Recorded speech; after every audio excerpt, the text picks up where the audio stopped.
The unconscious rules reality proposed by Sigmund Freud in the late 1800s. This is one of the biggest ideas in psychology. It changed everything we thought we knew about the human mind. Think of your mind like your phone's storage. What you see on your screen right now, that's your conscious mind. The apps you're using, the thoughts you're thinking, the decisions you believe you're making. But deep in your phone storage, there are thousands of files you never look at.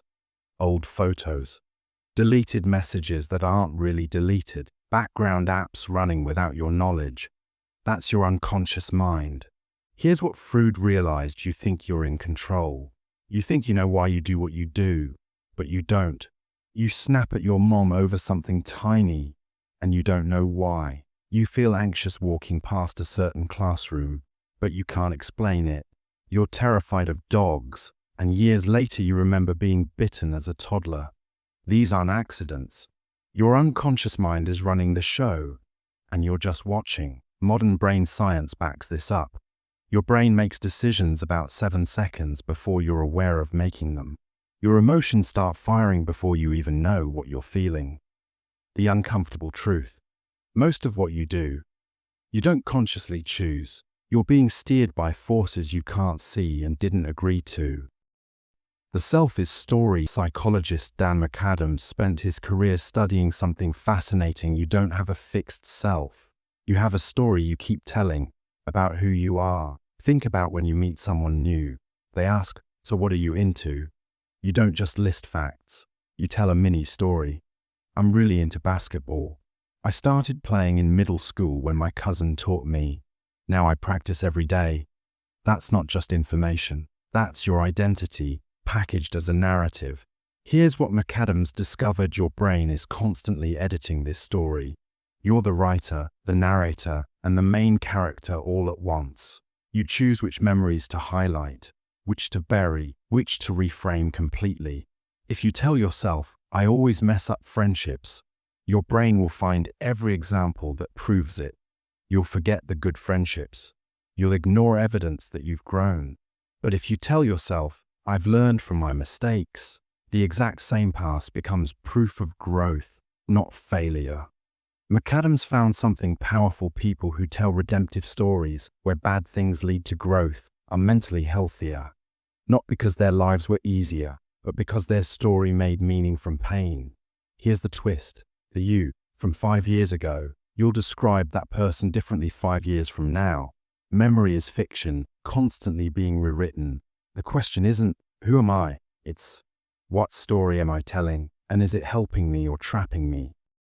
Inferiority drives ambition. Alfred Adler, who worked with Freud before breaking away, noticed something about human motivation.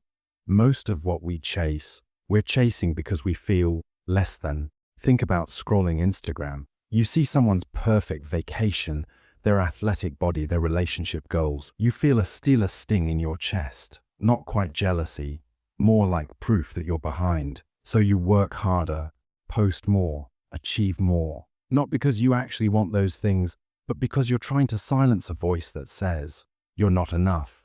Adler called this the inferiority complex. And he said it's universal. Every child starts small, weak, completely dependent. You spend years watching adults do everything you can't. Walk, talk, drive money. That gap, that feeling of smallness, becomes the original wound. Some people respond by overcompensating. They become obsessed with status, money, followers.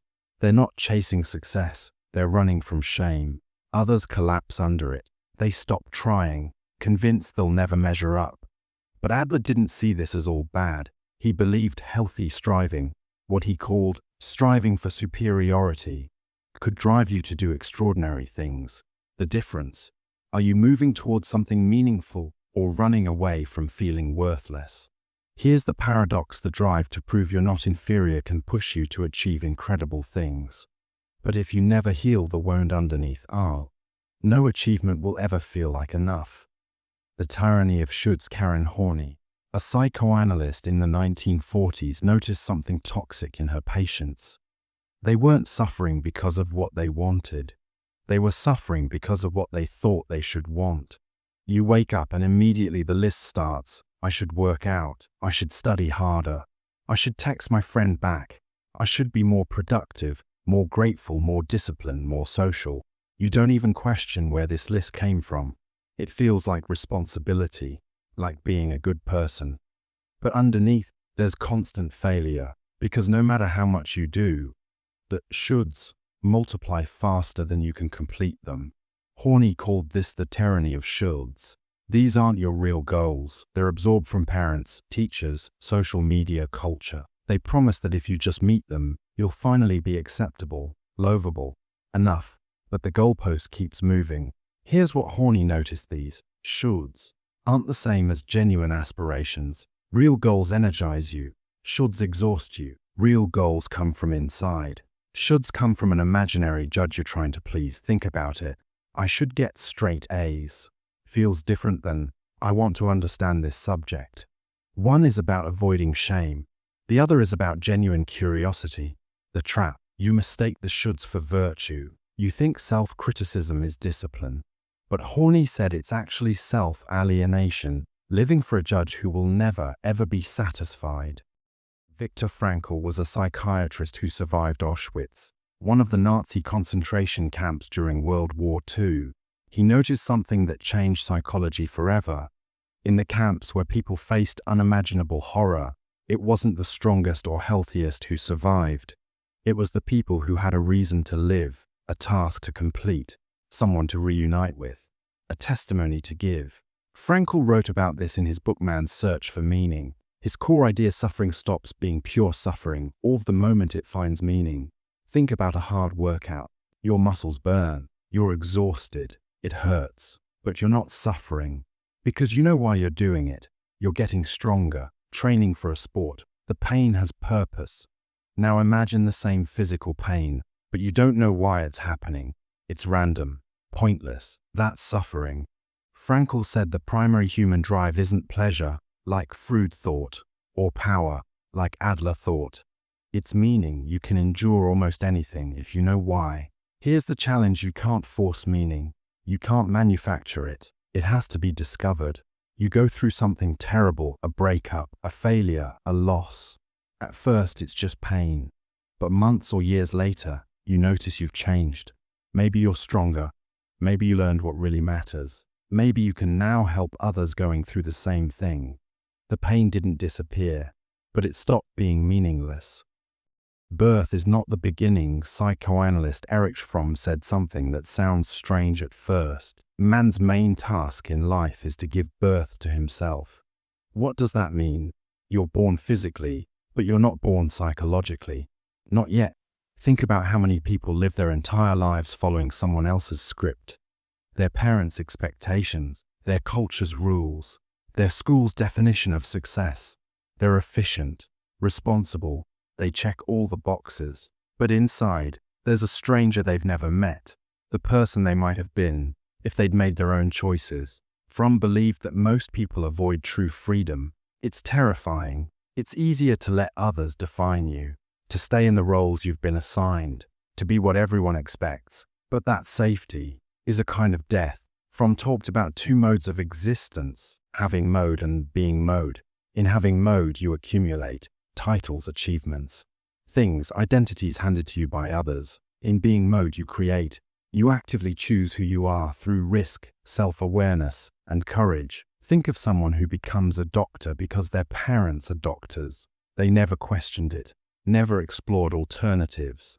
They have the title, but are they being themselves? The birth Fromm described isn't one event. It's ongoing. Every time you choose authenticity over approval, you're giving birth to yourself a little more. Every time you default to the script, you delay the birth, the tragedy. You can spend your entire life in the womb, never fully born. The person you could have been stays potential, waiting for courage you never quite find. In the 1890s, Russian scientist Ivan Pavlov made a discovery while studying dogs' digestion. He noticed something strange: the dogs started salivating before they got food, just hearing the footsteps of the person who fed them. This became one of the most important findings in psychology. Your brain is a connection-making machine. When two things happen together repeatedly, your brain welds them together. Eventually, one automatically triggers the response to the other. Think about a song that was playing during your first heartbreak. Years later, that song comes on, and instantly you feel sad. The song itself isn't sad, but your brain connected it to sadness. Here's what this means: you think your reactions are logical, based on what's actually happening right now. The reality: many of your emotional responses are triggered by associations formed without your permission, often without your awareness. Pavlov's dogs learned to salivate at a bell because the bell was repeatedly paired with food. The bell meant nothing at first, but through association it became powerful. You experience this constantly. You smell a certain perfume and feel anxious because it reminds you of someone who hurt you. You walk into a specific building and feel dread because years ago something embarrassing happened there. Your heart races when your phone buzzes because it's been paired with social anxiety about messages. The uncomfortable truth: your emotional reality isn't based on what's happening now. It's based on what happened then, connected by invisible threads your conscious mind never approved. Behavior follows consequence. B.F. Skinner, a psychologist in the mid-1900s, discovered something fundamental about how behavior works. You don't do things because you decided to. You do things because they've been rewarded. Think of your brain as constantly running experiments. Every action produces a result. Your brain obsessively tracks those results. Actions that lead to rewards, they get stronger, repeated, automatic. Actions that lead to nothing or punishment, they fade away. Skinner called this operant conditioning. He proved it with rats and pigeons, but the same mechanism controls you. Think about why you check your phone compulsively. Sometimes, not always, but sometimes, there's a text that gives you a little hit of dopamine. That unpredictable reward is the most powerful kind. It's the same reason people get hooked on video games. You don't win every time, but you win sometimes, and that keeps you playing. Or think about a relationship where someone treats you badly most of the time, but every few weeks, they're sweet and affectionate. That occasional kindness rewards you for staying, even though logically you should leave. Here's what Skinner revealed: you're not driven by who you want to become. You're shaped by what's been rewarded. You procrastinate because avoiding discomfort right now feels rewarding, even though it punishes you later. You stay quiet in class because speaking up once led to embarrassment, and silence was rewarded with safety. The insight: you're not making conscious choices as much as you think. You're repeating behaviors that your environment has reinforced, often without you realizing it. Satisfaction stamps in. Before Skinner, there was Edward Thorndike. In 1898, he discovered what he called the law of effect. It's beautifully simple behaviors followed by satisfaction get stamped into your nervous system. Behaviors followed by discomfort fade away. Thorndike tested this with cats in puzzle boxes. A hungry cat would scramble randomly, clawing, biting, pushing, until accidentally hitting a lever that opened the door. Next time, less scrambling, more lever pressing. Why? Because escape was satisfying. The successful behavior got stamped in. You do this all the time. You tell a joke and people laugh. That style of humor, stamped in. You'll do it again. You reach for chips when you're stressed and feel brief relief. That coping mechanism, stamped in. It becomes automatic. You avoid confrontation and experience short-term peace. Avoidance, stamped in, even though it creates long-term problems. Here's the key: your nervous system doesn't care about your long-term goals. It cares about immediate outcomes. You know you should study for the test next week, but scrolling TikTok is immediately satisfying, so that behavior gets stamped in. You know you should have the difficult conversation, but avoiding it feels peaceful right now, so avoidance gets stamped in. Think about habits you can't break. They're not signs of weakness. They're behaviors that, at some point, were followed by satisfaction. Your nervous system learned. The pathway got carved. Now it's automatic. The insight: you are, neurologically, a record of what has felt good, even when those things aren't good for you. Observation replaces experience. Albert Bandura, in the 1960s, discovered something that changed our understanding of learning. You don't need to personally experience consequences to learn. You can learn just by watching what happens to others. This dramatically speeds up learning and makes you vulnerable to influence. Think about how you learned most social behavior. You didn't get punished or rewarded for every action. You watched. You saw how the popular kids acted and imitated them. You watched your parents handle conflict and absorbed their patterns. You observed what happened to the kid who asked a stupid question in class and learned to stay quiet. Bandura's famous experiment proved this. He showed kids a video of an adult aggressively hitting a doll, punching it, hitting it with a hammer, shouting at it. Later, when those kids were left alone with the same doll, they imitated the violence precisely, same punches, same words. They weren't rewarded for it. They just learned through observation. Here's what this means for you. You learn anxiety by watching anxious parents. You learn relationship patterns by watching how adults around you treated each other. You pick up prejudices from people you've never even spoken to, just by observing. But it also means you can learn positive things the same way. You can learn resilience by watching someone handle failure well. You can learn communication skills by observing healthy relationships. The insight: you're not just shaped by what happens to you. You're shaped by what you see happening around you. Your brain is always watching, always learning, whether you realize it or not. Edward Tolman, in the 1930s, discovered something that challenged the behaviorists. Learning and performance are not the same thing. You can learn something without showing it until you need it. Tolman tested this with rats in mazes. He had 3 groups. Group 1 seen rewarded with food for reaching the end. They got faster quickly. Group 2 no reward, just wandering. They showed no improvement. Group 3A no reward for 10 days. Then suddenly food was introduced. Here's what shocked everyone. Group 3 immediately performed as well as Group 1. They'd been learning the maze all along, building a mental map, but had no reason to show it, until they did. You experience this constantly. You half listen to a conversation that seems useless at the time. Months later, that random information becomes crucial. You absorb a skill passively, watching someone cook, edit videos, solve problems, without trying to learn it. Then one day you need to do it, and you can. You learn the layout of your school without consciously studying it. Your brain is silently building maps. Think about all the knowledge sitting dormant in your mind right now.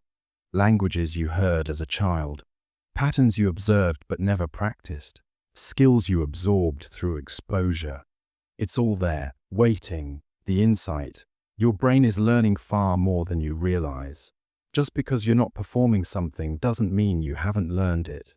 The knowledge is there, hidden, until the moment you need it. Habits are trained responses. John B. Watson, in 1920, did one of the most controversial experiments in psychology history. He wanted to prove that emotions aren't built in. They're learned. He took a 9-month-old baby called Little Albert and conditioned him to fear a white rat. At first, Albert had no fear. He reached for the rat curiously.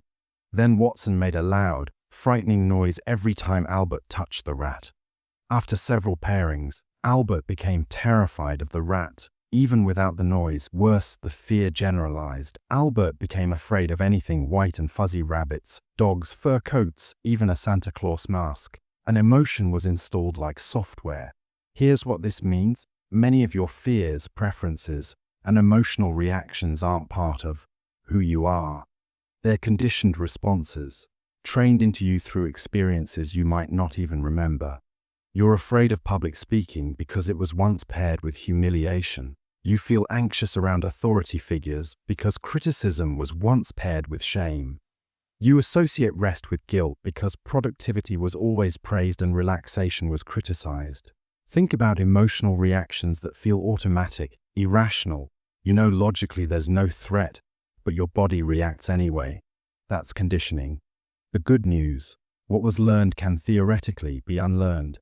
The bad news: you're carrying countless Little Albert moments. Emotional programs installed without your consent, running automatically, shaping how you feel about everything. The insight: your emotional architecture isn't who you fundamentally are. It's what you were taught to feel, all through association, repetition, and experience. Elizabeth Loftus, starting in the 1970s, shattered one of our most comforting beliefs. Memory doesn't work like a video camera. Every time you remember something, you're not replaying a recording, you're rebuilding it from fragments. And in that rebuilding, details change. Think of memory like telling a story. Each time you tell it, you change it slightly. You emphasize different parts, add details that make it better, drop parts that don't fit the narrative. After years of retelling, the story has transformed. But you have no idea it feels like the truth. Loftus proved this in a brilliant experiment. She showed people footage of a car accident. Then she asked questions. One group was asked, how fast were the cars going when they hit? Another group, how fast were the cars going when they smashed? Just one word difference. The smashed group estimated higher speeds, and a week later, they were more likely to falsely remember seeing broken glass. There was no broken glass, but the word, smashed, contaminated their memory. Here's what this means for your life. You remember a fight with your friend one way. They remember it completely differently. You're both certain you're right. You both are, and both aren't. Your family has stories about your childhood. Over years of retelling, details have shifted. But everyone believes their version is accurate. You remember your ex as terrible, dull, or perfect, depending on the narrative you've built since. The actual person has been overwritten. The truth, memory isn't a record of the past. It's a story about the past, edited every time you access it. The magical number 7. In 1956, psychologist George Miller discovered something fundamental about how your mind works. Your conscious awareness has a limit. You can hold about 7 things in your mind at once, plus or minus 2. That's it. 7 digits, 7 words, 7 items. Think of your conscious mind like your hands. You can only hold so many things before you drop something. This is why phone numbers used to be 7 digits. Why lists beyond 7 items feel overwhelming. Why when you're introduced to 8 people at once, you forget half their names immediately. You experience this limitation constantly. You walk to your room to get something and forget what you came for. Too many competing thoughts displace the original intention. You're trying to focus on homework while worried about a text you're waiting for, remembering an embarrassing moment from earlier, and hearing music in the background. Your conscious mind fractures. You're in a conversation trying to listen, while simultaneously thinking about what you'll say next, and monitoring how you're coming across, and wondering if you have something in your teeth. You miss half of what they said. Here's why this matters. Your conscious mind feels vast. It feels like you can think about many things at once. The reality, your conscious awareness is a tiny, crowded room. Most of what you do unconsciously, because consciousness doesn't have the bandwidth. This is why multitasking doesn't work. Why distractions destroy productivity. Why information overload makes you feel paralyzed. You're trying to pour a gallon of water into a cup. Unfinished business intrudes. Bluma Zygarnik, a psychologist in the 1920s, discovered something while sitting in a cafe. She noticed waiters could perfectly remember complex unpaid orders, but the moment an order was paid, they forgot it instantly. She tested this in her lab and found a consistent pattern. Your mind holds onto unfinished tasks, completed tasks. Your brain releases them. Think about why Netflix cliffhangers work. You finish an episode that ends mid-story, and your mind can't let it go. You need closure. Or why you can complete 9 items on your to-do list, but the 10th undone item haunts you all day. The finished tasks disappear from awareness. You experience this with interrupted conversations. Someone starts telling you something important, you get interrupted, and that unfinished conversation loops in your mind until you complete it. Think about unresolved conflicts. You had a fight and it ended without resolution. Days later, you're still mentally replaying it, scripting what you should have said, imagining responses. Your brain is seeking closure. This is why writing things down helps. It transfers the open loop from your mind to paper, giving your brain permission to release it. This is why finishing small tasks feels so satisfying, even when they're unimportant. Closure itself is rewarding. The insight, your mind isn't haunted by important things. It's haunted by unfinished things. Completion brings peace even when the completed task was trivial. Perception is controlled hallucination. Neuroscientist Anil Seth has a radical way of describing perception. You're not seeing the world as it is. You're hallucinating, and then using sensory input to keep your hallucination in check. Sounds crazy, right? Here's what he means. Your brain doesn't wait for sensory information to build a picture of reality. It's constantly generating predictions about what's out there. then checking those predictions against incoming data. What you experience as seeing or hearing is your brain's best guess. Think about when you're expecting a text from someone.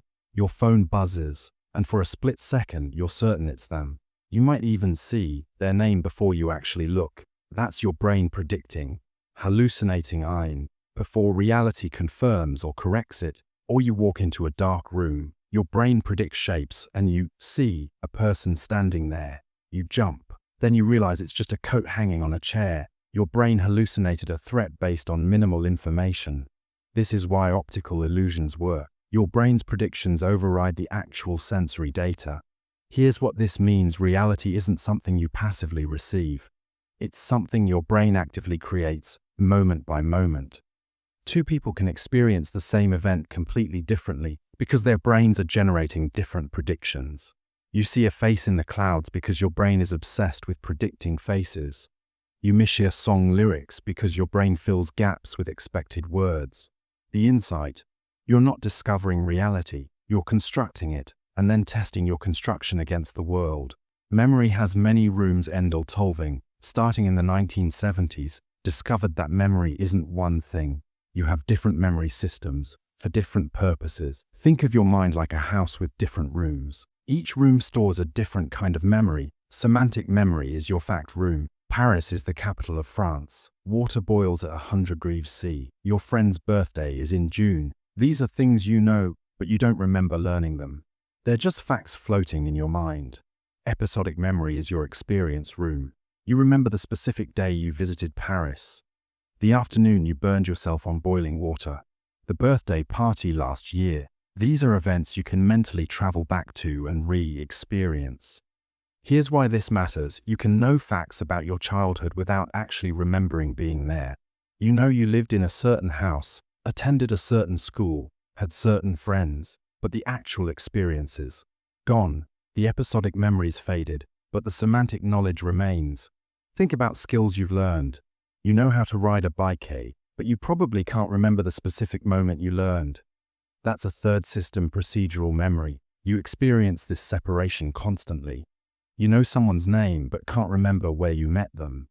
You remember an emotion from an event but forget the actual details. You can recite facts for a test but can't remember the class where you learned them. The insight: the past doesn't live in one place. It's distributed across different memory systems, and they don't always communicate.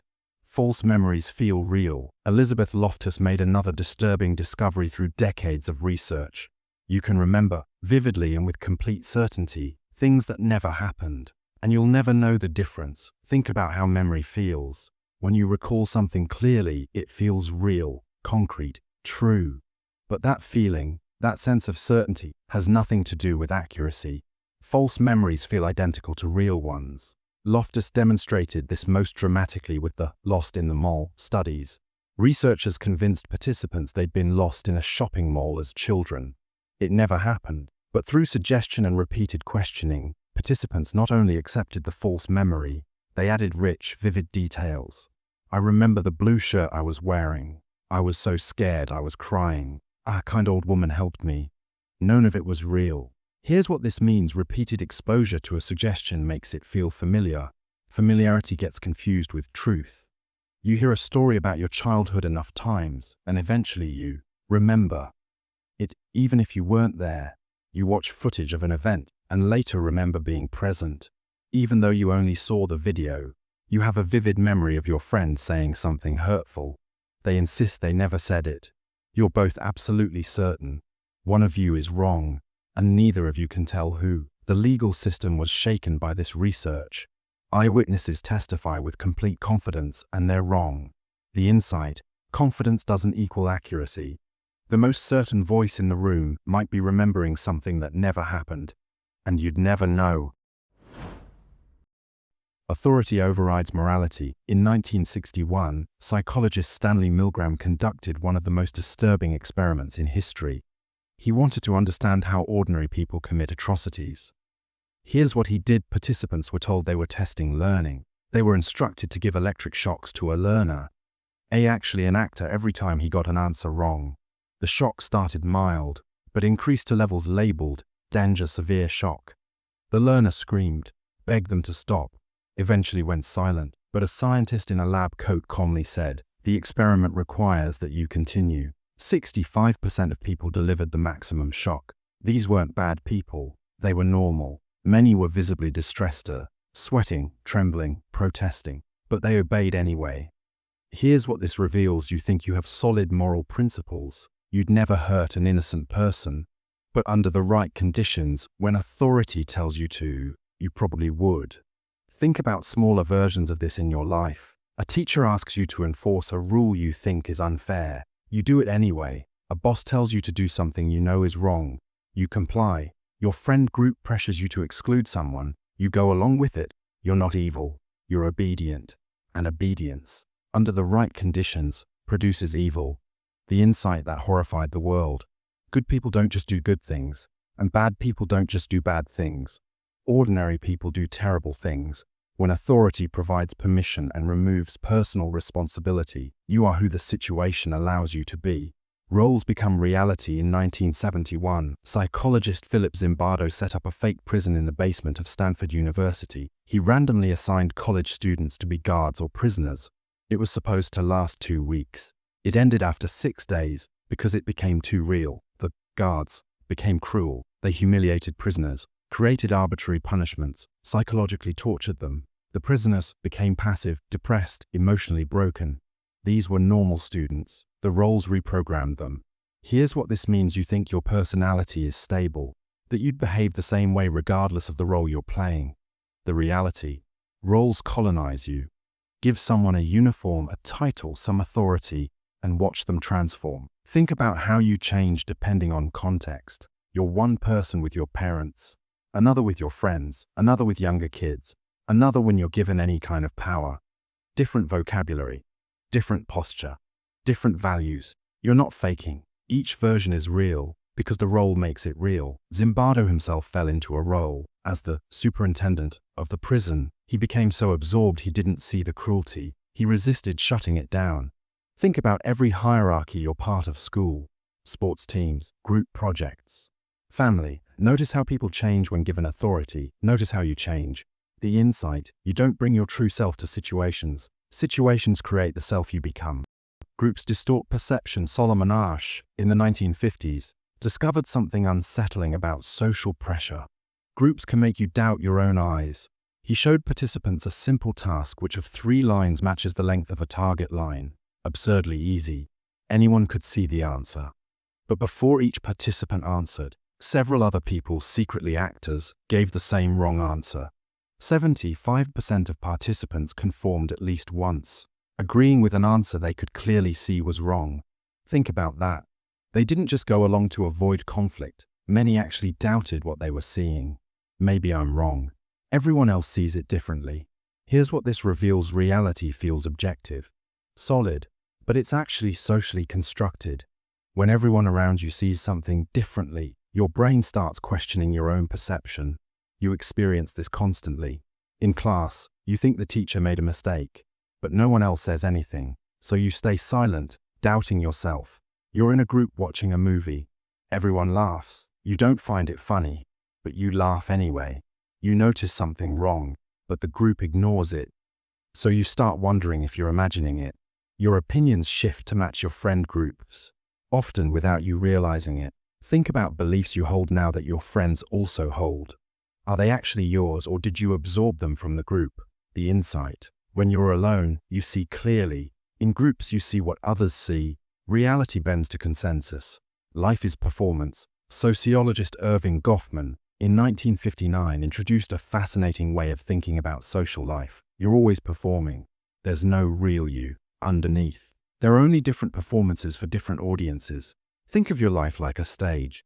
Goffman said there's front stage, where you're visible to an audience and carefully manage your behavior, and backstage, where you prepare, vent, drop the mask. You're one character with your teachers, another with your parents, another with your close friends, another when you're alone. Different vocabulary, different tone, different facial expressions. None of these is fake. Each is a version of you, tailored to the situation. Think about how you curate your social media. That's front stage performance. You choose the image, edit the caption, Delete and rewrite until it sounds right. Then you close the app and you're backstage. The performance stops. Now think about how exhausting it is to be on all day. That exhaustion is performance fatigue. You're constantly monitoring, how am I coming across? Did that sound stupid? Are they judging me? You replay conversations wondering if you performed well. Home feels like relief because you can finally go backstage. Here's Goffman's insight. There is no backstage self that's more real than the front stage self. Authenticity isn't about dropping all performances. It's about performing skillfully in ways that feel aligned. The question isn't, am I being real? It's, am I performing a version of myself I can sustain? Comparison defines you. Leon Festinger, in 1954, developed social comparison theory. The core idea: you don't know who you are in isolation. You know yourself by comparing to others.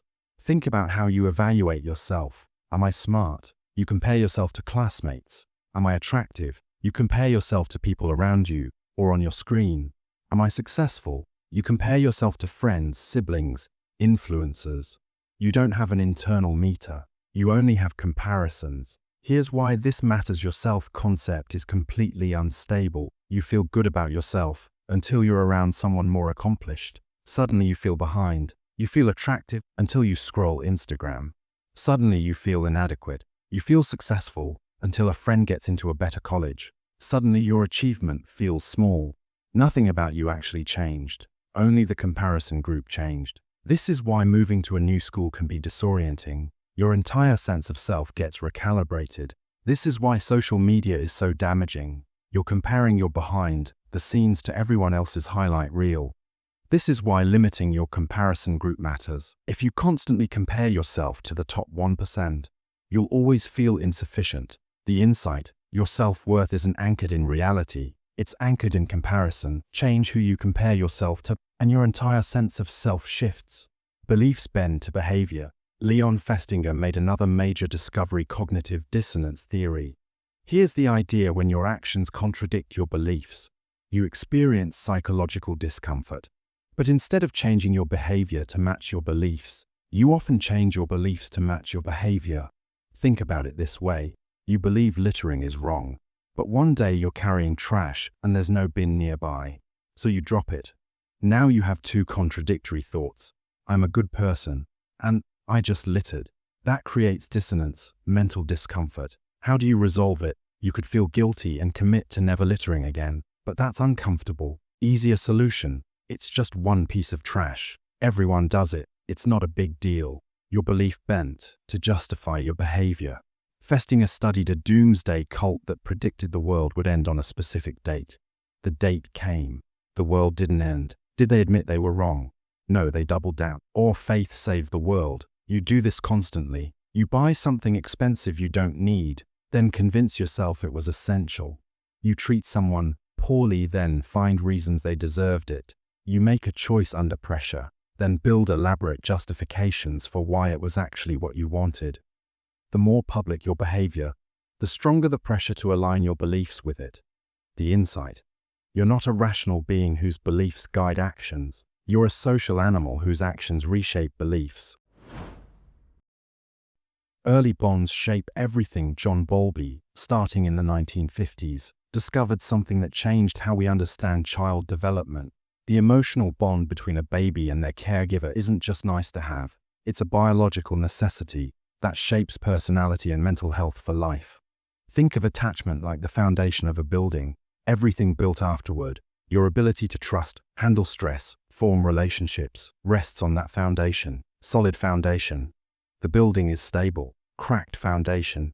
Every floor above it is unstable. Bowlby studied children separated from their parents, orphanages, hospitals, wartime evacuations. He noticed they didn't just feel sad temporarily, they were fundamentally changed. More anxious, less trusting, struggling with relationships decades later. He realized babies don't bond with caregivers just because caregivers provide food. Attachment is its own drive, as fundamental as hunger. Here's what this means for you. If your early caregivers were reliably there when you needed them, you probably approach relationships expecting support. If they were inconsistent or absent, you might expect abandonment. You're hypervigilant for signs people will leave. You don't remember being 1 or 2 years old, but your brain does. The patterns formed then still run. Think about how you handle stress. Do you reach out for support or isolate? That's often an attachment pattern formed before you could talk. The insight that revolutionized parenting and therapy. Emotional connection isn't a luxury, it's infrastructure. And neglecting it creates damage that compounds across a lifetime. Attachment styles are blueprints that Mary Ainsworth in the 1970s wanted to see attachment in action.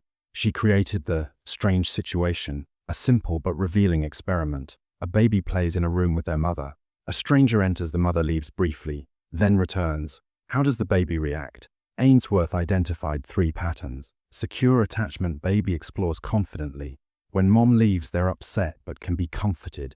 When she returns, they seek her out and are easily soothed. Anxious attachment, baby is clingy even before separation. When mom leaves, they're extremely distressed. When she returns, they're hard to comfort, both seeking contact and angrily resisting it. Avoidant attachment, baby doesn't seem to care if mom is there. When she leaves, they barely react. When she returns, they avoid or ignore her. These aren't just childhood phases, they're blueprints that shape your adult relationships. Secure people trust, they communicate needs, they handle conflict constructively. Anxious people need constant reassurance, they fear abandonment, they become consumed by relationships. Avoidant people keep emotional distance, they suppress needs, they leave when things get too close. Think about your relationships. Do you trust people will be there, or do you constantly test them? Do you share your feelings easily, or do you keep people at arm's length? Do you handle breakups by reaching out, or by shutting down? The insight, your relationship problems aren't character flaws. They're strategies learned before you could remember, designed to protect you. But that might now be trapping you. Comfort beats survival. Harry Harlow in the 1950s did experiments that were ethically horrifying, but scientifically revolutionary. He raised baby monkeys with 2 artificial mothers. One was made of wire but dispensed milk. One was covered in soft cloth but provided no food. If attachment was about food, as everyone believed, the babies should prefer the wire mother. They didn't. They spent almost all their time clinging to the cloth mother. They only went to the wire mother briefly to feed, then rushed back to the comfort of softness. When frightened, they ran to the cloth mother, not the food source. This proved that attachment isn't about nutrition, it's about contact comfort. Babies, human and primate, don't just need to be fed, they need to be held. Harlow also raised monkeys in isolation, no mother at all. They developed severe psychological damage, rocking, self-harming, unable to socialize, broken permanently. Here's what this means: connection isn't supplementary, it's survival. Think about the pandemic. People had food, shelter, entertainment, but isolation was devastating. Loneliness doesn't just feel bad, it damages you physiologically. Think about what you need when you're upset. You don't just need solutions, you need presence. Someone to sit with you. The insight, you can have all your material needs met and still be profoundly damaged by lack of connection. Love isn't poetry, it's biology. Trust is the first task. Erik Erikson developed a theory of lifelong development through stages. Each stage has a central crisis, a challenge you must resolve. The very first stage in infancy is trust versus mistrust. This is the foundation everything else builds on. Here's how it works. As a baby, you need things: food, comfort, safety. If caregivers consistently meet those needs, you develop basic trust, a foundational sense that the world is safe, people are reliable, and your needs matter. If care is neglectful, inconsistent, or abusive, though, you develop basic mistrust, a deep belief that the world is dangerous and people unreliable. This isn't something you decide. It's established before words, before conscious memory, based purely on whether your cries were answered. Think about how you move through the world now. Do you generally expect things to work out? Or do you constantly brace for disaster? Do you give people the benefit of doubt, or assume they'll let you down? Do you believe you're worthy of care, or do you feel like a burden? These aren't personality traits you were born with. They're conclusions you drew, based on whether the world proved trustworthy in your first year of life. The insight. Some people see the world as fundamentally safe. Others see it as fundamentally threatening. The difference often traces back to whether someone came when they cried. Thinking develops in stages. Jung Piaget spent decades observing children and discovered something crucial. Kids aren't just small adults who know less. They think differently. Their minds operate according to different rules, and you can't skip stages. Piaget identified stages infants who 2 years don't understand that objects exist when out of sight, hide a toy under a blanket, and it's gone from their world. Toddlers 2 to 7 years can't grasp that pouring water from a short, wide glass into a tall, thin glass doesn't create more water. They see the higher level and think there's more. Kids at 7-11 years can think logically about concrete things but struggle with abstractions. They understand rules but can't think hypothetically. Teens 12-14 finally develop abstract reasoning, can think about ideas, possibilities, hypothetical situations. Here's why this matters. You can't teach concepts before the brain is ready. You can't explain death to a toddler through abstraction. Their brain can't process it. You can't teach empathy to a young child through logic. They literally can't take another person's perspective yet. You can't rush development through force. Think about trying to learn something before you were ready. Math concepts that made no sense, then suddenly clicked years later. It wasn't that you were stupid. Your brain wasn't developmentally ready. The insight, development sets the pace. You can't force what the brain isn't ready to comprehend. Maturation opens door that no amount of teaching can unlock early. Identity forms through crisis. Erik Erikson's most famous idea is about adolescence and young adulthood. The central crisis: identity versus role confusion. You're trying to figure out who you are, and it's supposed to be confusing. Think about it. You're testing different versions of yourself, different friend groups, different styles, different beliefs, different possible futures. You're trying things on. Some fit, some don't. Erikson said this exploration is necessary. He called it a moratorium, a period where you're allowed to try without committing permanently. College, different jobs, different relationships. This isn't wasting time. This is identity formation. The danger is foreclosure, committing to an identity too early because it's handed to you. Your parents are doctors, so you become a doctor without exploring alternatives. Your community has certain beliefs, so you adopt them without questioning. You achieve stability, but it's hollow. You're living a borrowed life. The other danger is role confusion, avoiding commitment entirely, always exploring, never integrating. Healthy identity formation requires both exploration and eventual commitment. Think about who you were 2 years ago. Different, right? Who you'll be in 5 years. Different again. This isn't failure to find yourself. This is the process of building yourself. The insight, identity isn't found. It's constructed through the courageous work of not knowing, experimenting, failing, and slowly integrating what fits. You Are Not Fixed, developed by psychologist Carl Rogers in the 1940s and 50s. This is one of the most hopeful ideas in psychology. It says you're not stuck being who you are right now. You can change, grow, and become someone different. Think of yourself like a plant reaching towards sunlight. You're not a finished product. You're always growing, always becoming. Rogers believed every person has something inside them. He called it the actualizing tendency. It's like an inner GPS that knows which direction helps you grow and which direction holds you back.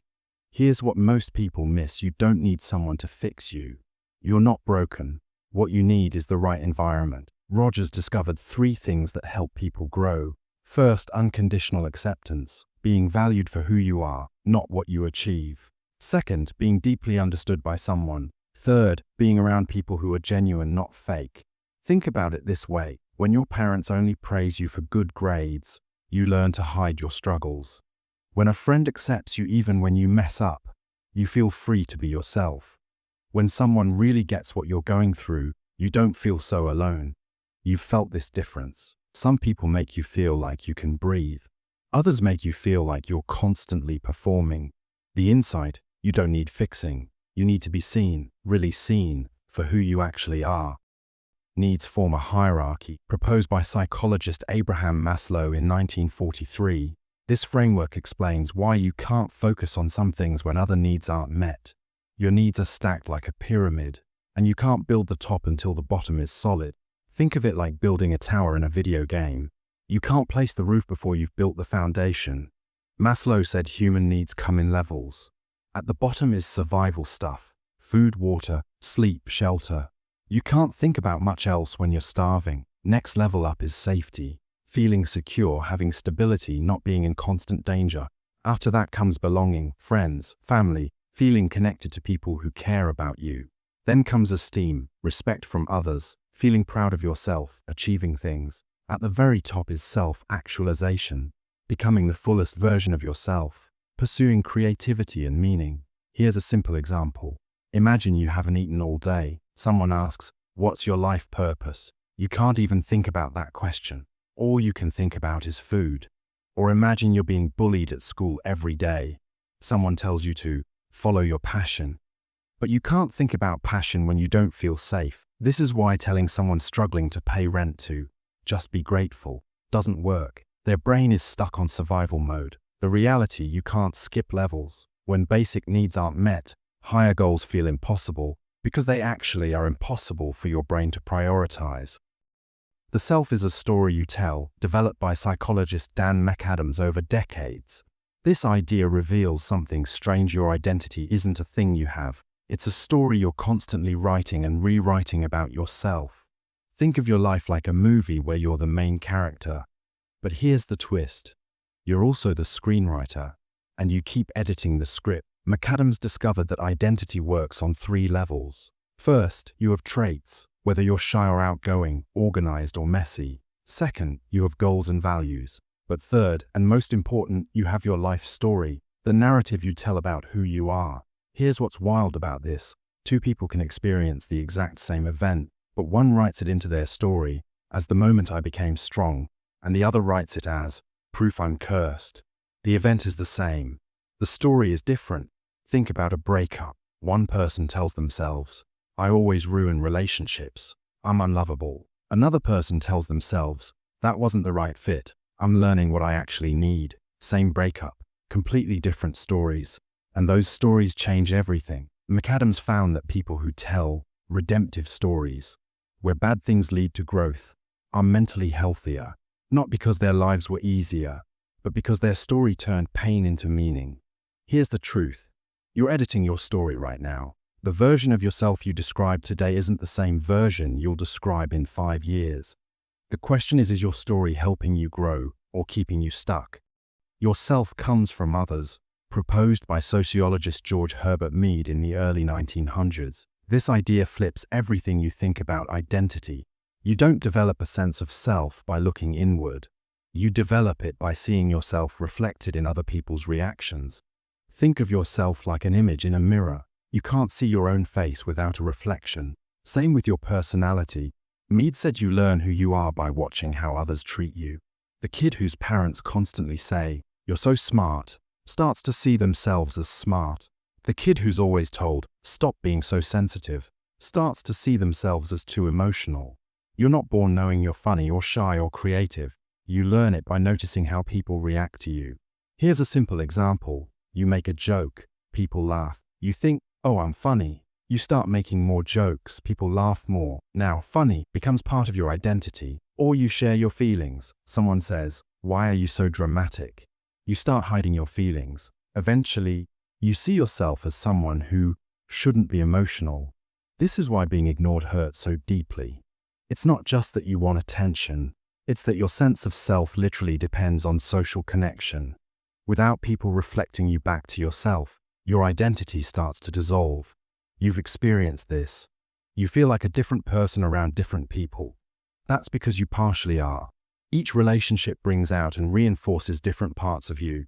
The insight, yourself isn't inside your head, it lives in the space between you and other people.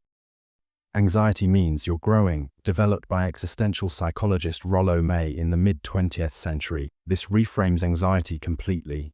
It's not a disorder to eliminate, it's a signal that you're standing at the edge of possibility. Think of anxiety as your internal alarm saying, you're about to step into the unknown. May studied anxiety deeply and discovered something most people miss. There are 2 kinds of anxiety. Normal anxiety is what you feel when you're growing. Asking someone out, trying something new, making a big decision. It's uncomfortable, but it's healthy. Neurotic anxiety is what happens when you avoid normal anxiety for so long that fear takes over your life. Here's the difference. Normal anxiety, you're nervous about giving a presentation, but you do it anyway. Your heart races, your palms sweat, but you push through. Neurotic anxiety, you're so afraid of the presentation that you skip class, avoid the subject, and eventually drop the course. The anxiety that should have pushed you to grow instead traps you. May said something radical: anxiety is the feeling of freedom itself. Think about it. When you have to make a real choice, which college, which career, which relationship, you feel anxious because the outcome isn't guaranteed. You're free to choose, and that freedom is terrifying. If everything was predetermined, you'd never feel anxious about choices. The insight, trying to eliminate all anxiety would mean eliminating all growth. The goal isn't comfort, it's learning to move forward with the anxiety, not wait for it to disappear. Growth requires letting go. Another core idea from Rollo May: real growth isn't about adding new things to who you are. It's about letting old versions of yourself die. Think of it like a snake shedding its skin. To grow bigger, it has to lose what protected it before. May noticed that people resist change, not because they're weak, but because change requires grief. Every time you grow into someone new, you have to let go of who you were, and that feels like loss. Here's a simple example. You're known as the funny friend who makes everyone laugh, but inside you're struggling. To become healthier, you need to be more serious sometimes, talk about real feelings. But doing that means letting go of the identity that kept you safe. It means risking that people won't like the real you as much as they like the performance. That's scary. Or think about leaving high school for college. You're excited about the new opportunities, but you're also losing the version of yourself who had a defined role, a friend group, a place where you fit. May said people often stay stuck not because they don't want to grow, but because they haven't grieved who they'd have to stop being. The insight: when you resist change, look deeper. You might not be afraid of the new version of yourself. You might be mourning the old one. Growth isn't just gain, it's loss too, and that's okay. Your brain feels before it thinks. Discovered by neuroscientist Joseph Ledoux in the 1980s, this reveals something shocking about your brain. You feel fear before you even know what you're afraid of. Think of your brain like it has two roads to process danger: a shortcut and a highway. The shortcut goes straight from your eyes to your amygdala, the fear center of your brain. It's fast, automatic, and doesn't wait for conscious thought. The highway goes through your thinking brain, where you actually recognize what you're looking at. It's slower. The shortcut always wins. Here's what that means in real life. You're walking at dusk and see a curved shape on the ground. Your body jumps back, heart racing, before you consciously realize it's just a garden hose, not a snake.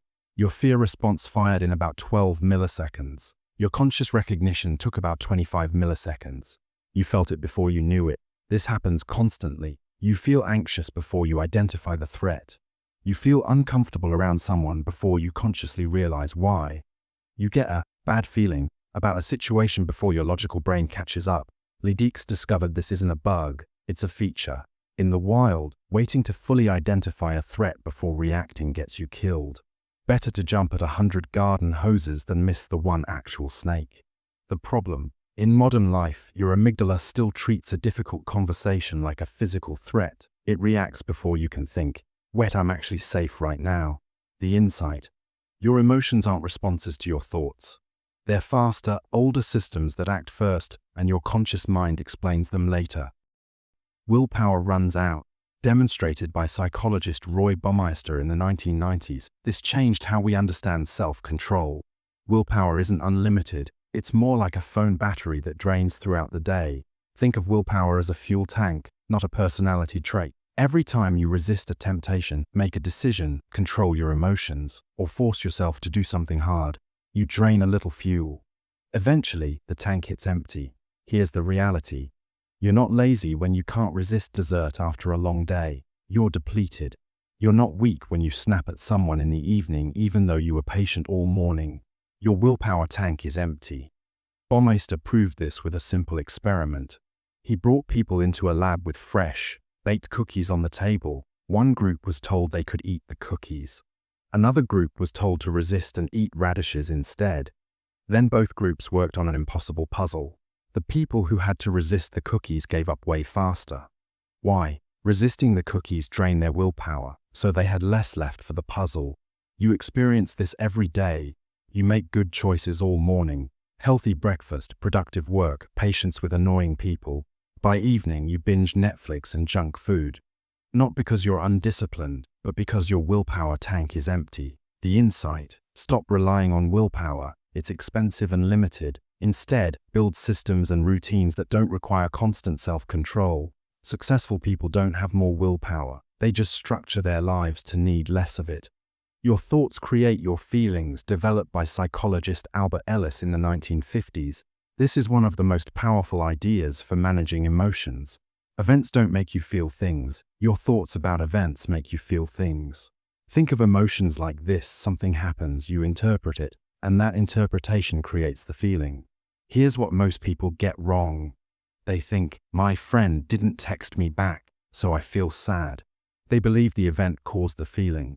But here's what actually happened. My friend didn't text me back. I thought they don't care about me anymore. That thought made me sad. Different thought, different feeling. Ellis called this the ABC model. A is the activating event, what happened. B is your belief about it, your interpretation. C is the consequent emotion, how you feel. Most people focus on A or C. The power is in B. Simple example: you fail a test. Thought A: I'm stupid and I'll never succeed. Feeling devastated, hopeless. Thought B: this test was hard, but I can study differently next time. Feeling disappointed but motivated. Same event, different thoughts, completely different emotions. Ellis discovered that suffering often comes from irrational beliefs. I must be perfect. Everyone must like me. Life should be fair. These beliefs are rigid demands. When reality doesn't match them, you suffer. Here's the truth. You can't always control what happens, but you can question your thoughts about what happens. The event isn't making you miserable. Your interpretation is. And that interpretation, you can change it. People want different things. Discovered by psychologist David McClelland in the 1960s, this explains why people are motivated by completely different things. There are 3 basic psychological needs, and everyone has them in different amounts. Think of motivation like 3 sliders in a video game: achievement, affiliation, and power. Everyone's sliders are set differently. Need for achievement means you're driven by accomplishment, improvement, and challenging goals. You want to be good at things. Need for affiliation means you're driven by relationships, harmony, and being liked. You want to be close to people. Need for power means you're driven by influence, leadership, and impact. You want to make things happen. Here's why this matters. Imagine 3 students working on a group project. Student A's high achievement cares about getting the best grade possible. They're frustrated when others don't work as hard. Student B's high affiliation cares about everyone getting along and enjoying the process. They're uncomfortable with conflict. Student C's high power wants to lead the group and make the final decisions. They're energized by organizing everyone. Same project. 3 completely different motivations. None is better or worse. They're just different. You see this in career choices too. Achievement-motivated people become entrepreneurs or athletes. Affiliation-motivated people become teachers or counselors. Power-motivated people become managers or politicians. The insight: understanding your dominant need explains why certain situations energize you and others drain you, and why achieving success in the wrong domain still feels empty. You're not motivated by what motivates everyone else, and that's okay. Early relationships shape your brain. Developed by neuropsychoanalyst Alan Score beginning in the 1990s, this reveals something profound. The way your caregivers treated you in your first years didn't just affect your feelings. It literally shaped your brain structure. Think of your infant brain like wet cement. The experiences you have while it's forming create permanent patterns. Score discovered that your emotional brain, the part that handles stress, reads other people's emotions, and regulates your feelings, develops almost entirely through relationships in your first 2 years of life. Here's how it works. When a baby cries and a parent responds calmly, picks them up, soothes them, the baby's brain learns. Stress happens, but relief comes. I'm safe. When a baby cries and no one comes, or someone comes but is angry or overwhelmed, the baby's brain learns stress is dangerous and I'm alone with it. These experiences literally wire different brain circuits. This isn't just memory, it's architecture. Think about it like this. A kid who is consistently comforted develops a nervous system that can calm down after stress. As a teenager and adult, they bounce back from setbacks. A kid who is ignored or yelled at develops a nervous system stuck in alarm mode. As a teenager and adult, they might struggle with anxiety, have trouble trusting people, or feel emotionally numb. The insight: your coping mechanisms aren't just personality. They're partly brain structure built from early experiences. The hopeful part: the brain stays somewhat flexible. Later relationships can, to some degree, rewire what early ones built. But it explains why some people seem naturally resilient while others struggle. It's not weakness, it's neurobiology. Motivation has two types, developed by psychologists Edward Deci and Richard Ryan starting in the 1970s. This distinguishes between two fundamentally different types of motivation and reveals why one kills the other. Think of motivation like two different fuel sources, internal and external. Intrinsic motivation means you do something because you enjoy it, find it interesting, or think it's meaningful. The activity itself is the reward. Extrinsic motivation means you do something to get a reward or avoid punishment. The activity is just a means to an end. Here's what's shocking. Adding external rewards to something you already enjoy intrinsically can actually destroy your natural motivation. It's called the overjustification effect. Simple example: a kid loves drawing. They draw for hours just for fun. Then their parents start paying them $1 for every drawing. What happens? Drawing shifts from play to work. When the payments stop, the kid draws less than before the payments started. The external reward killed the internal joy. You've experienced this. A hobby you loved becomes less fun when you try to monetize it. A game you played for enjoyment feels like a chore when there's a leaderboard and prizes. Deci and Ryan discovered 3 things that support intrinsic motivation: autonomy, feeling like you're choosing; competence, see feeling capable; and relatedness, feeling connected to others. The insight: external rewards aren't always motivating. Sometimes they're controlling, turning what you love into what you must endure. This is why forcing kids to read for prizes often creates adults who don't read. The reward replaced the joy, and when rewards stop, so does the behavior.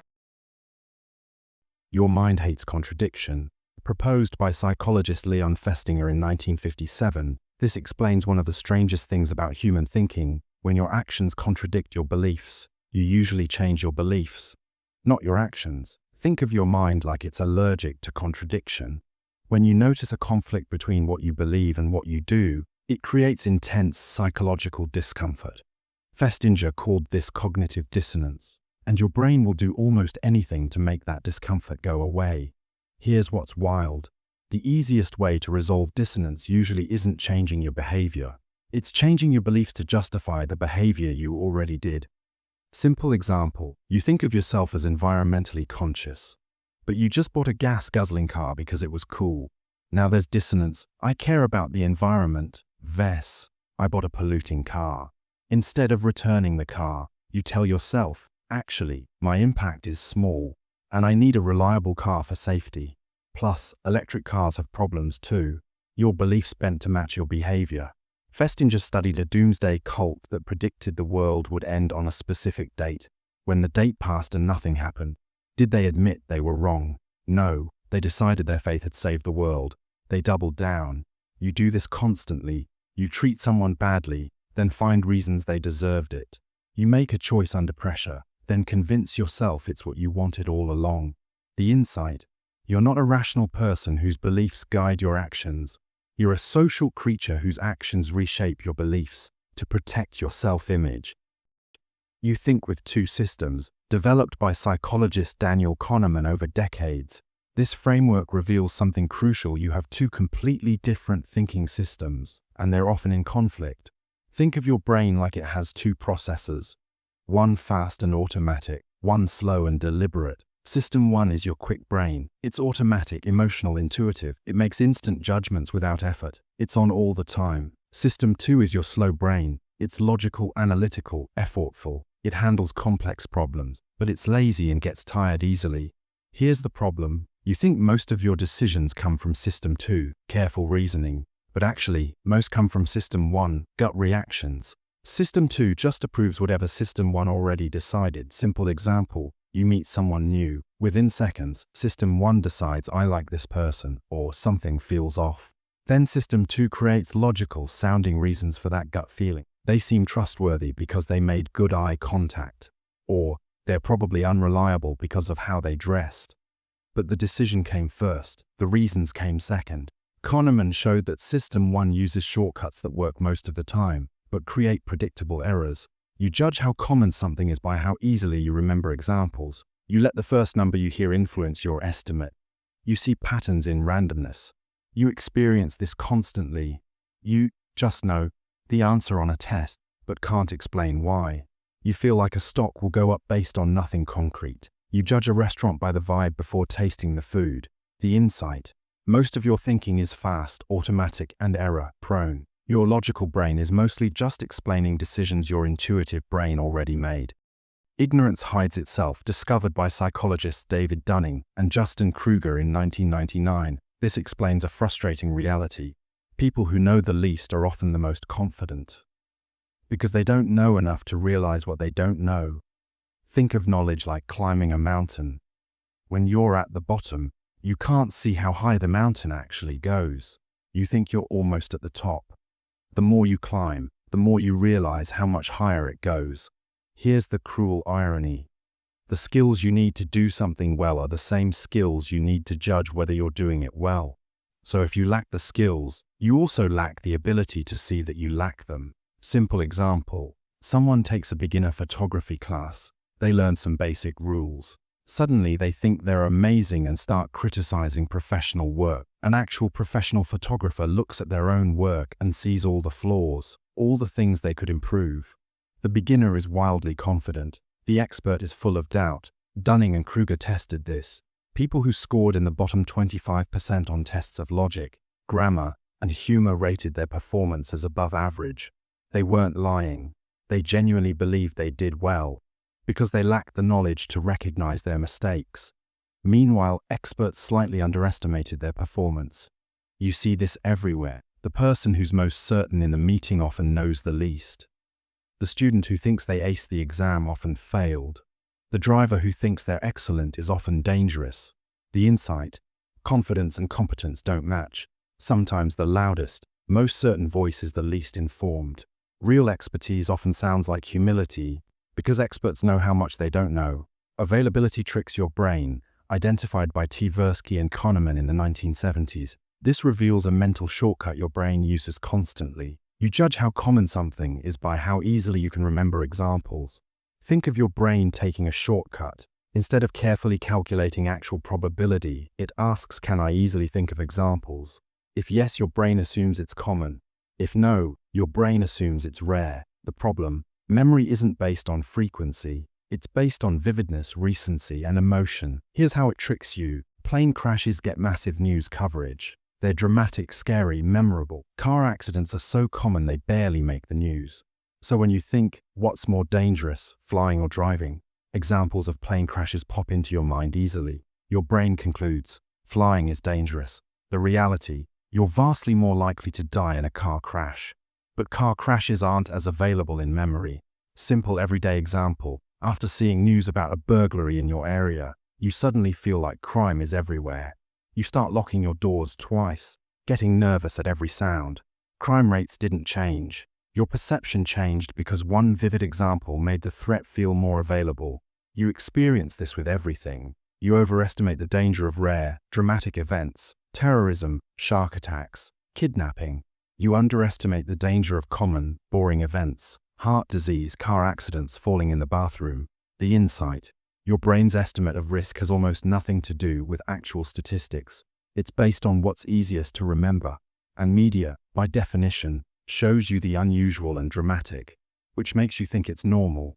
The first number anchors you. Another crucial discovery by Tversky and Kahneman: your brain can't make absolute judgments. Instead, it anchors to the first number it hears, even when that number is completely random. Think of your mind like a boat with an anchor. Wherever the anchor drops, you stay near that spot, even if you know the spot is arbitrary. Here's what's disturbing. Even when you know a number is random and irrelevant, it still influences your estimate. Kahneman and Tversky demonstrated this with a shocking experiment. They spun a wheel that randomly landed on a number, then asked people to estimate the percentage of African countries in the United Nations. People who saw the wheel land on 10 guessed around 25%. People who saw the wheel land on the 65 guessed around 45%. Everyone knew the wheel was random. It didn't matter. The number still anchored their thinking. You experience this constantly. In salary negotiation, whoever says the first number sets the anchor. If they say 60,000, you negotiate around that. If they say 100,000, you negotiate around that instead. In stores, the original price anchors you. Was 200, now 100. Oh, feels like a great deal, even if it was never actually 200. When buying a house, the asking price anchors your thinking about what it's worth. Even experts get anchored. Judges given random sentencing recommendations anchor toward those numbers despite years of experience. The insight: you think you make independent judgments, but your brain is constantly being pulled toward whatever number showed up first. And salespeople, negotiators, and marketers know this and use it against you. Confidence doesn't mean accuracy. Through decades of research, psychologist Elizabeth Loftus revealed something that transformed the legal system. You can remember something with total confidence, complete clarity, vivid detail, and be completely wrong. Think of memory confidence like the volume on a speaker. It tells you how loud the memory feels, not whether the memory is true. False memories feel exactly like real ones.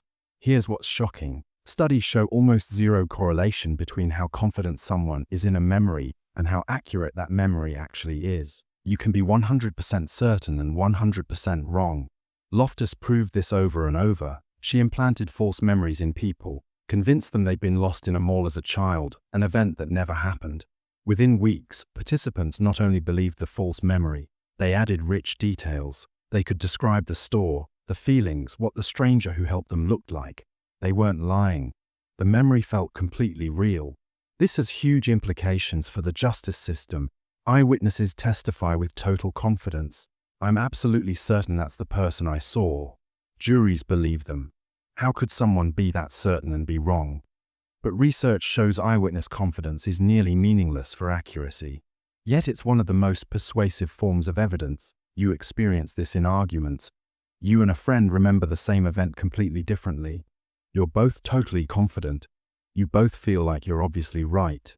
You probably both are wrong, because memory isn't playback. It's reconstruction. The insight, the feeling of certainty is just that, a feeling. It tells you nothing about truth. Trauma lives in your body. Through decades of research, psychiatrist Bessel van der Kolk revealed something that changed trauma treatment. Trauma isn't just a memory in your mind, it's stored in your body. Think of trauma like an alarm system that never shuts off. When something overwhelming happens, abuse, violence, a terrifying accident, your brain and body get stuck in survival mode. Even when the danger is over, your nervous system keeps acting like the threat is still happening. Here's what makes trauma different from regular memory. Normal memories get processed and filed away. You can talk about them without reliving them. Traumatic memories don't get properly processed. They stay active, raw, and integrated. Your body keeps reacting as if it's happening right now. Simple example. Someone who survived a car crash might feel their heart race, palms sweat, muscles tense whenever they get in a car. Even years later, even in perfectly safe conditions. It's not a conscious thought, I'm afraid. It's an automatic body response their thinking brain can't control. Van der Kolk found that trauma survivors often experience chronic pain, autoimmune disorders, digestive issues, sleep problems, not because they're imagining it, but because trauma literally changed their nervous system. The body keeps score. It holds the memory even when the mind tries to forget. This is why just talking about trauma often doesn't work. The trauma isn't stored in the language centers of your brain. It's stored in the body, in the nervous system. Healing requires body-based approaches, movement, breathing, therapies that release what's locked in your muscles and nervous system. The insight: you can't think your way out of trauma. Your body has to feel safe again, and that's a physical process, not just a mental one. Emotions guide your decisions. Discovered by neuroscientist Antonio Damasio in the 1990s, this overturned centuries of thinking. Emotions aren't obstacles to good decisions. They're essential for making decisions at all. Think of emotions as your brain's guidance system, like the gut feeling that points you toward or away from choices. For hundreds of years, people believed pure logic was the ideal. Emotions cloud judgment. The best decisions come from cold, rational analysis. Damasio proved this completely wrong. He studied patients who had brain damage to the emotional processing areas. They could think logically, reason abstractly, analyze pros and cons, but they couldn't make simple decisions. Here's what happened. Ask them to choose between two appointment times. They'd list logical considerations for hours but couldn't actually choose, without emotional input, without anything feeling better than anything else. All options felt equally neutral. Decision-making became impossible. Think about your own life. You meet someone new. Before you consciously analyze them, your body gives you a feeling, comfort or unease, attraction or repulsion. You consider a job offer. The salary is good, the role makes sense logically, but something feels wrong. That feeling is information. You're choosing between two colleges. On paper they're similar, but one just feels right. That feeling isn't random. It's your brain processing thousands of subtle cues faster than conscious thought. Past experiences, pattern recognition, bodily responses. Damasio called these somatic markers, body-based signals that mark options as good or bad. The insight: you're not rational despite your emotions, you're rational because of them. Pure logic can analyze, but emotions decide. Trying to make important decisions without emotional input doesn't make you more rational. It makes you paralyzed. Your brain decides before you know it. In experiments during the 1980s, neuroscientist Benjamin Libet discovered something philosophically disturbing. Your brain starts acting on decisions before you're consciously aware you've decided. Think of consciousness like a news reporter arriving at a scene after the event already happened, then reporting as if they were there the whole time. Here's what Libet did. He asked people to flex their wrist whenever they felt like it. They noted the exact moment they became aware of deciding to move. Meanwhile, he measured their brain activity. The result: brain activity associated with the movement started about 350 milliseconds before people consciously felt they'd decided. The unconscious brain made the decision first. Consciousness showed up late, but felt like it was in charge. This is deeply weird. You experience deciding to act, then acting. It feels like your conscious choice caused the action. But neuroscience reveals a preliminary unconscious process already set the action in motion before consciousness arrived. Now, this doesn't mean you're a robot with no free will. Libet found you do have a veto. You can consciously stop an action after the unconscious process starts. So maybe free will is more like quality control than origination, but it suggests that the feeling of, "I'm deciding this right now," might be an illusion. Think about small decisions today. That moment you reached for your phone, scratched your nose, shifted position. Did you consciously decide? Or did consciousness just narrate an action already underway? The insight: your sense of being in control might be your consciousness, explaining decisions your unconscious already made. You're less the director of your mind, and more the narrator. What wires together, articulated by psychologist Donald Hebb in 1949. This principle explains the biological basis of learning habit, and even trauma. Neurons that activate together form stronger connections.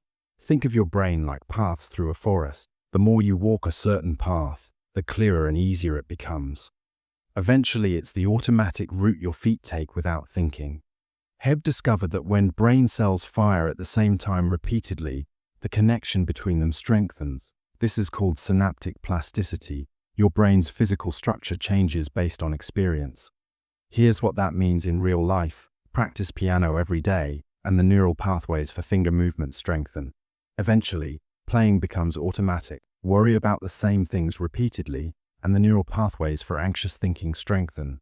Eventually, anxiety becomes your default state. This is both hopeful and concerning. Hopeful because it means your brain can change. New skills, new thought patterns, new habits, they're all possible through rewiring. Concerning because it means harmful patterns also get reinforced. Trauma responses, negative self-talk, addictive behaviors, they carve deeper grooves with repetition.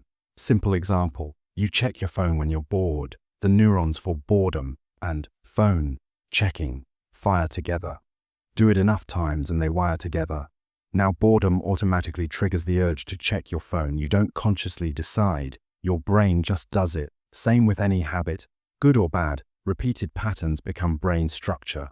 The insight: you are neurologically what you repeatedly do. Your habits aren't just behaviors, they're architecture. The encouraging part: new patterns can build new pathways, but it takes consistency.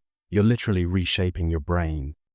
Connection makes you feel safe, developed by psychiatrist Stephen Porges starting in the 1990s with his polyvagal theory. This reveals something crucial. Your nervous system doesn't achieve calm through the absence of threat. It achieves calm through the presence of safe connection. Think of your nervous system like it has 3 gears. The highest gear is social engagement, when you feel safe, connected, able to think clearly and relate to others. The middle gear is mobilization, fight or flight, activated when you detect danger. The lowest gear is shutdown, freeze, collapse, disconnection when danger feels inescapable. Here's what's important: you don't shift from danger mode to calm mode by eliminating threats. You shift by detecting safety, and the primary safety signal for humans is safe social connection. Simple example: you're anxious about something, a friend sits with you, their voice is calm, they're fully present. Even though the problem hasn't changed, your nervous system starts to settle. Their regulated nervous system helps regulate yours. Or think about a baby crying. You can't explain to them that they're safe, but when a caregiver holds them, speaks softly, makes eye contact, the baby's nervous system receives the signal: safe connection, threat level lowering. Porges discovered your nervous system constantly scans the environment, a process he called neuroception, assessing safety or danger below conscious awareness.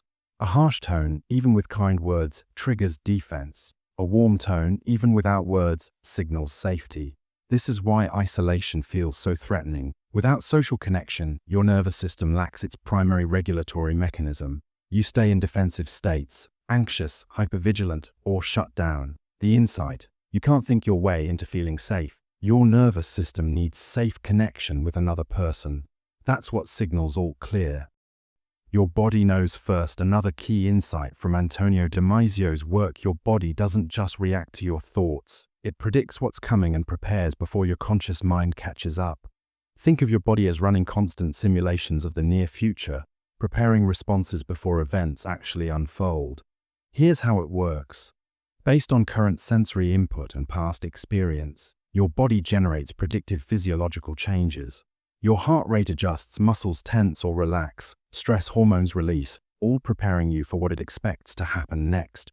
Simple example: you're about to give a presentation. Just thinking about it makes your heart rate increase and palms sweat. Your body is already there, prepared, even though the event hasn't happened yet. Or imagine biting into a lemon. Your mouth waters. Your face might even scrunch. You're responding to simulation, not reality. This is why anxiety feels so physical. It's not just a mental worry. Your body is predicting threat and preparing your physiology for danger that might not even exist. This is also why depression feels heavy and exhausting. Your body has adapted to a predicted future of futility, downregulating energy and motivation. Damisio's insight: your body is constantly forecasting, adjusting your internal state to match predicted external demands. You experience this constantly. You tense up approaching a difficult conversation before it starts. You feel energized approaching something you love. Your body knows where you're headed and adjusts accordingly. The insight: mind and body aren't separate systems that communicate. They're one integrated system, and often the body knows first, preparing you before conscious thought arrives. Some people lack empathy, identified by researchers including Delroy Paulus and Kevin Williams in 2002. This framework reveals something unsettling: certain personality traits cluster together to create a pattern of exploitative behavior, and it's more common than you think. Think of the dark triad as 3 overlapping traits that describe people who consistently harm others without remorse. Narcissism means extreme self-focus, entitlement, and need for admiration. Everything revolves around them. Machiavellianism means manipulation, cynicism, and strategic exploitation. People are tools to be used. Psychopathy means impulsivity, callousness, and lack of empathy. Other people's pain doesn't register emotionally. Here's what's disturbing: people high in these traits don't just occasionally act badly. They're wired differently. They genuinely don't feel guilt or empathy the way most people do. And they're often successful. Simple example: a classmate takes credit for your work, shows no guilt when confronted, and somehow makes you feel like you're the problem. They're charming to teachers but cold behind the scenes. That's not just being mean, that's a pattern. Or a boss who lies easily, manipulates people against each other, takes advantage of employees' loyalty, and sleeps perfectly fine at night. Research shows dark triad traits correlate with fraud, workplace sabotage, relationship exploitation, and sexual coercion. Yet these people often rise to power because they're willing to do things others won't. You've encountered these people. The friend who's charming but leaves destruction in their wake. The partner who isolated you from friends. The person who lies without hesitation and feels no shame. The insight. Not everyone has the same moral wiring. Some people view others as objects, not humans, and they don't see anything wrong with that. Recognizing this pattern can protect you, because these people don't change. Influence has patterns, documented by psychologist Robert Cialdini in his groundbreaking work on persuasion. This reveals that manipulation isn't random. It follows 6 predictable patterns that work on almost everyone. Think of your brain like it has psychological buttons. Press the right button, and you comply automatically before you've even thought about it. Cialdini identified 6 principles manipulators use: reciprocity. Someone gives you something small, you feel obligated to give something bigger. Commitment and consistency. You make a small commitment, then feel pressure to stay consistent even when it escalates. Social proof. You see others doing something, you assume it's the right thing to do. Authority. Someone appears expert or official, you obey without questioning. Liking. You like someone, you're more likely to say yes to them. Scarcity. Something seems limited or rare, you want it more. Here's how they work in real life. Reciprocity. A salesperson gives you a free consultation. Now you feel awkward saying no to their pitch. Commitment. You agree to sign a petition. Then they ask for a donation, since you already committed to the cause. Saying no feels inconsistent. Social proof. A product has 10,000 5-star reviews. You assume it must be good because everyone else thinks so. Authority. Someone in a white coat or with an impressive title tells you something. You believe them without checking. Liking. A friendly, attractive person sells you something. Their likability transfers to the product. Scarcity. Only 3 left in stock. Or offer ends tonight. Suddenly you want it urgently. The insight. These techniques work because they hijack mental shortcuts. You're not making reasoned decisions. You're having automatic responses triggered. Once you know the patterns, you see them everywhere. Ads, sales, relationships, politics. And knowing them is your best defense. Labels change reality. In his shocking 1973 study, psychologist David Rosenhan revealed something deeply disturbing. Psychiatric labels don't just describe mental illness. They create it, shape it, and make it nearly impossible to escape. Think of a diagnosis like a pair of glasses everyone else wears when they look at you. Everything you do gets seen through that lens. Here's what Rosenhan did. He sent 8 completely healthy people to psychiatric hospitals. They reported hearing voices saying, empty, hollow, and thud. That's it. All 8 were admitted with diagnoses of schizophrenia or bipolar disorder. Then they acted completely normally. No more symptoms, cooperative, friendly, clear thinking. None were detected as faking. The average stay was 19 days. When released, they weren't declared sane. They were diagnosed as in remission. The label stuck forever. Here's the disturbing part. Everything they did was interpreted through the diagnostic lens. Taking notes during their stay. Hospital staff wrote, patient engages in writing behavior. Walking the halls because they were bored. Patient paces due to anxiety. Normal behaviors became symptoms simply because they'd been labeled mentally ill. Meanwhile, actual patients often recognize them as fakes, saying things like, you're not crazy. You're a journalist or a professor checking up on the hospital. The people labeled insane saw more clearly than the professionals. Rosenhan's insight. Labels don't neutrally describe, they shape perception so powerfully that the same behavior looks completely different depending on the label attached. Once you're labeled mentally ill, proving you're not becomes nearly impossible. Because everything you do gets reinterpreted as evidence of illness. This applies beyond psychiatry. Once labeled troublemaker, lazy, dramatic, everything you do gets filtered through that lens, making the label a self-fulfilling prophecy. Authority erases responsibility. The deeper insight from Stanley Milgram's famous obedience experiments. Authority doesn't just get people to obey. It fundamentally changes how they experience responsibility. Think of following orders like entering a different psychological state, one where you genuinely don't feel responsible for your actions. Milgram called this the agentic state.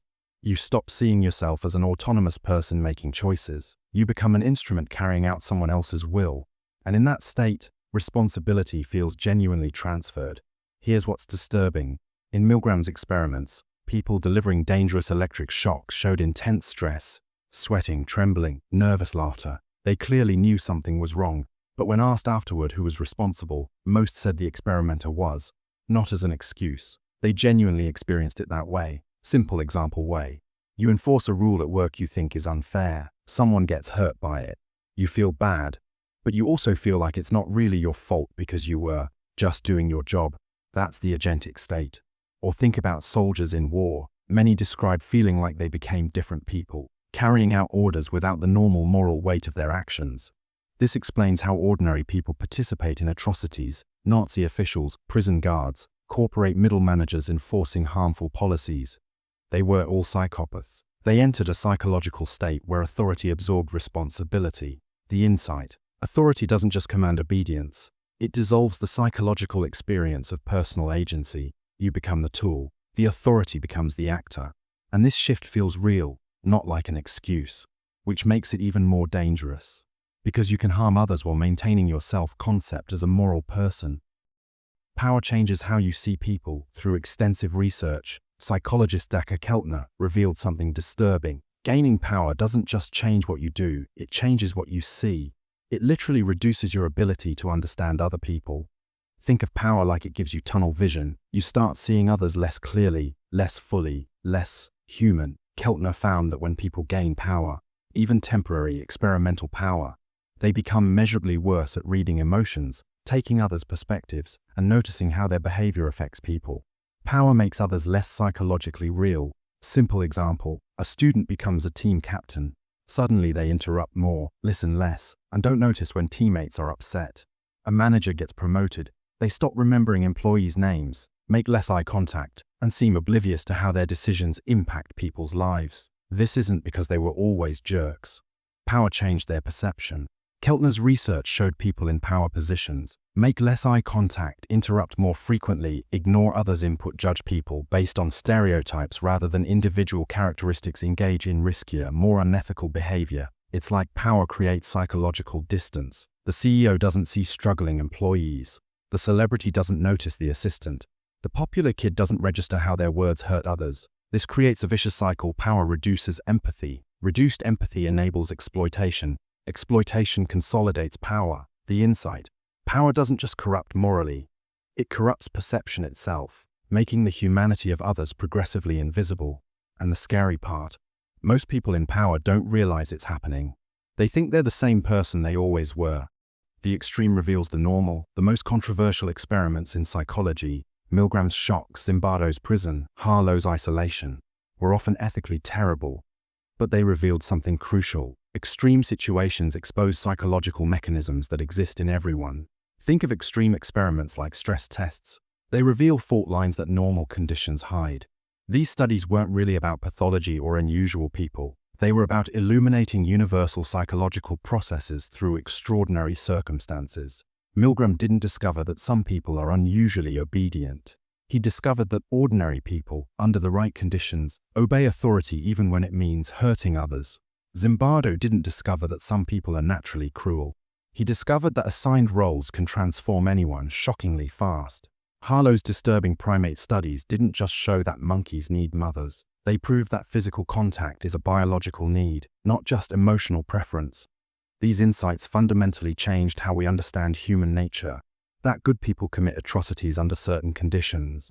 That situations often matter more than personality. That early relationships shape brain development. That authority transfers psychological responsibility.